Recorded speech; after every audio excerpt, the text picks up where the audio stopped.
Hi, it's Kai. Mark here. And this is the Bebu broadcast. I'm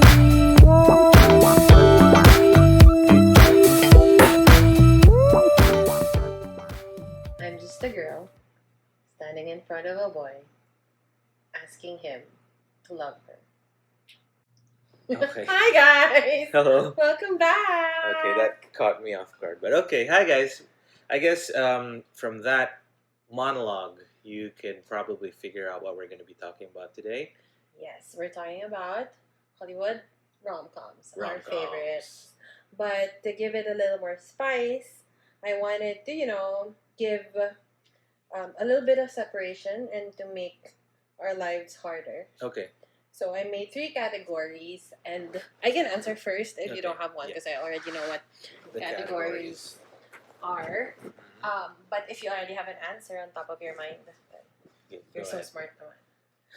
So the first category is the classics we can't quit. These are the ones that basically invented rom-com formula, and you've seen them, sorry, 100 of times, and somehow they still work. And I can see Mark's thinking face. You want me to go first? You can go first. So as you know me, I love a Cinderella movie, and I know that this movie is not a very appropriate movie in these times, but you know that it's my favorite because I basically forced you to buy it in Amazon, and it's Pretty Woman. Right. Okay. Yeah. So basically it's a quote-unquote modernized version of Cinderella. And I just like how it's fun and flirty. And mind you, I think I watched this. I was like 12 years old. I shouldn't be watching it. But I didn't really thought about the sex part. But even if it was, enunciated. It was implied. Implied. Yeah. I'm sorry. Not... Enunciate. Sex. I'm sorry. So yeah, I really like the story. I like, I think first and foremost, I really like Julia Roberts' hair. I don't, because super curly. Yeah, it's big She and was puffy, quite and it young. wasn't, like prim and proper. And then it was just pretty much, and of course, I didn't realize it was a typical Cinderella story until I grew up and like these things doesn't happen in real life.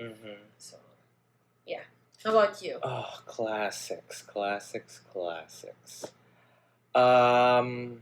Off the top of my head, although this isn't a classic, but because you brought up the Cinderella story.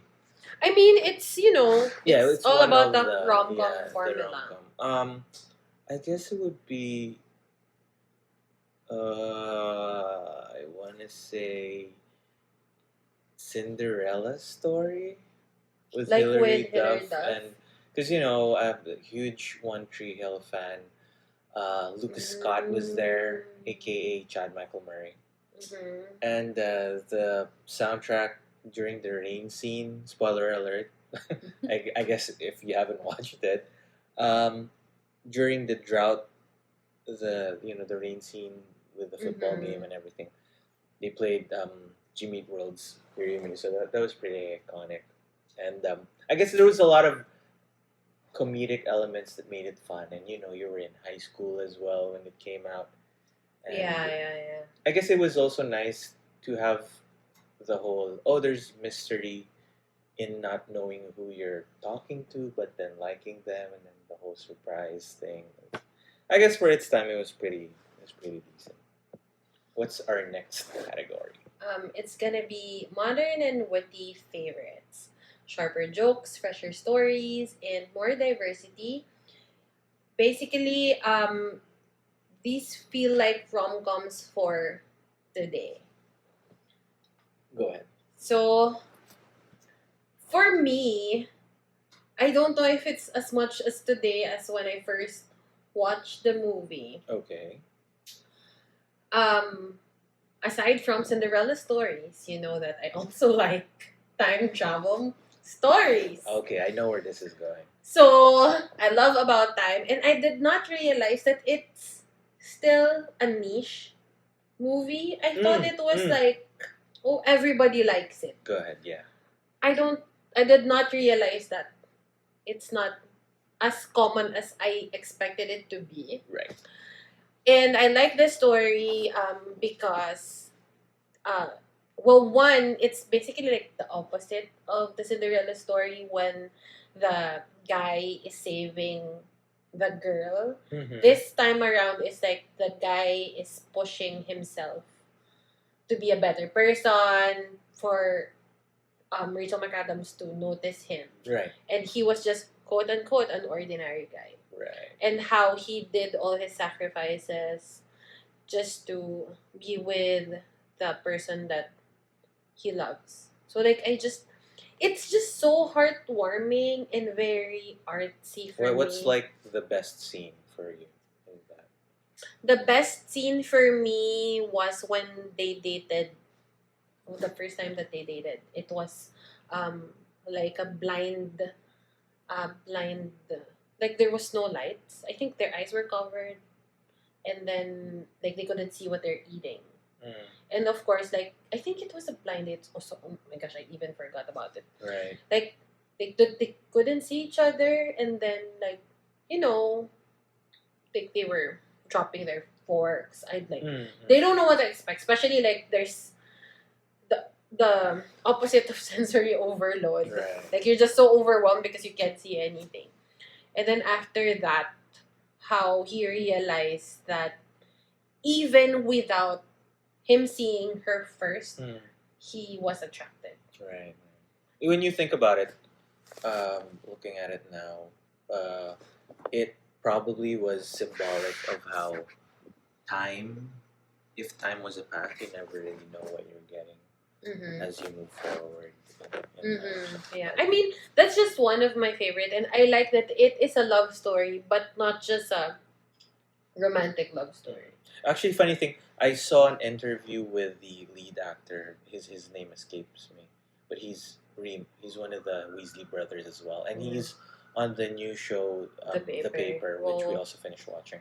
When he had an interview with someone who was a fan of About Time, he was saying how, when it came out in the box office, it didn't do as well as we expected. But after, some time, it was about time that it became really, really popular. Like the niche market kept growing and growing and growing. And, DVD and purchases online made it, what it is today. So it's pretty cool. How about you? So me, I know you like this movie the first time I made you watch it. The reason being, one, it's a comedy. Two, it has Seth Rogen in it. And three, it has Charlize Theron in it. And four, it's about like, diplomats and. Oh my gosh, that's my next really favorite movie in the next one. Oh, okay. But okay. So Long Shot was I think See? it's I think it's an underrated film. I love that the humor was there. I mean, Seth Rogen and Charlize Theron. Need I say more? And I guess their chemistry, for some weird reason, was really on point, and they were just funny together. And the Philippines was featured in that, although for a very weird reason. But I really like that rom-com of how sometimes your past will catch up with you in a good way, and you just realize that you're just made for the future. Okay, now tell me, what is the last category for rom-coms? So the last one would be underrated guilty pleasures. These are the ones that you might not brag about loving, but secretly rewatch anyway. Some are actually great, and some just so bad they're fun. Okay, you go first. I'm not saying this is bad. Okay. This is a bad movie. I'm not saying this is a bad movie at all. That's a disclaimer. It's just that one, we've never talked to anybody who likes this movie. Who ever talked about this movie? Because it's a Netflix movie, so I don't know. Okay. And you're gonna be very surprised. I think it also the reason why it ranked a little low in IMDb and Rotten Tomatoes. Mm-hmm. It's You People. Oh. So it's okay. Jonah Hill, Okay. Lauren London, and Lauren's dad is Eddie Murphy. Yeah, right. So I like that movie. We've watched it so many times. Actually, Like- we watched it quite a lot. Like we have that season that we watch that, and probably it's the season when we watch, rom-com movies, which is actually the current season right now, which is fall. So I like it because, well, it is a modern movie. I like the colors. I like the story. How they are very in different cultures, family background, not values, family background. And I think they also have different religions as well, and how they found love over shoes. And that era when it first came out, we were very much into shoes, sneakers. So I just like that. I really love the wedding scene. It was nice. like pop culture of the current time. Yeah. So I really like that movie. Good choice. So I was looking through. I was in my brain, like I was looking through the rom-coms I've watched. When you said guilty pleasure, I must say, so I've seen this movie in the cinema. I want to say twice. Can you believe it? And I've watched it a couple of times on my laptop, on TV, either accidentally or on purpose. It is Hitch. Okay. With Will Smith. Okay. Kevin James was also great in that movie. Eva Longoria was... no, not Eva Longoria. Eva Mendes was okay. They had that chemistry. But I think I just enjoyed the whole way it was presented in, like, love is something that you can actually prepare for. Yeah. Like, a lot of people... miss opportunities because they don't have enough confidence and stuff. And then Hitch was just the guy to kind of like nudge things in a way. Like he's not like a guardian angel or anything in that way. He kind of just taught you what to say or what to do. But then everything after a few, I think his rule was, if I remember correctly, 3 dates and then it's all you. Like he'll help you for the first 3 dates and then after that, it's up to you on how you carry yourself, and because basically after 3 dates you're supposed to at least know the person you're going out with. So yeah, Hitch was funny. It was great, and Kevin James was really funny in the movie as well. Then my favorite scene was when he was teaching Kevin James to dance in the club and to the song to Usher's "Yeah." It was so funny. It's just, Okay, yeah, that's nice. See, I think you talk about it a lot more than you think. Really, Hitch. Yeah. Because sometimes I find myself like, oh, I wonder what to keep on the television while I clean the house. Sometimes it always ends up Hitch. If it's like a featured movie. Okay. All right. I know that I only gave 3 categories at the first start, but I just want to give you like a flash round right now because I've been answering the questions first because I know about the categories. Right. So right now, on top of your head, and for sure, this might not be the last episode that we talk about Hollywood rom-com movies or rom-com movies in general. Just so, top of your head, what can you think? What rom-com movie right now can you think? Okay, so I've always been a fan of anthology series or movies wherein the stories would connect to each other. So off the top of my head, it's what's the name of that movie? I think it's called New Year's Day. Yes. Oh, okay. Oh my God. The one where I think Julia Roberts was in it, and she was on a plane. Yeah, with Bradley Cooper. Was it New Year's Day or Valentine's Day? Oh, Valentine's Day. Right, you're right. Okay, my bad. New Year's Day is a different one. It's a different one. That's the one with Ashton Kutcher. No, Valentine's Day was the one with Ashton Kutcher where they have owns a flower shop. Okay. All right, so that's the same movie. So I like those stories where in like, oh, he's like the brother of this person, Yeah. right? And there's another movie I'm kind of saving for another season. Okay. So I also like that movie a lot actually, and it's Okay. British. So And this one that I'm gonna share is something that I know that you like.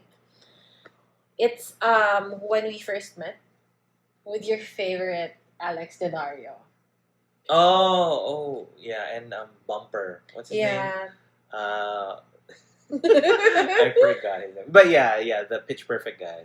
Yeah. Bumper. So I like it. Well, again, because it's a time travel movie, but you know, it was you all along. Yeah, it was all one of this those. time. Actually, that's also a theme in rom-coms where the whole "it was you all along. I just never saw you" kind of. Yeah, like I should have not done these things.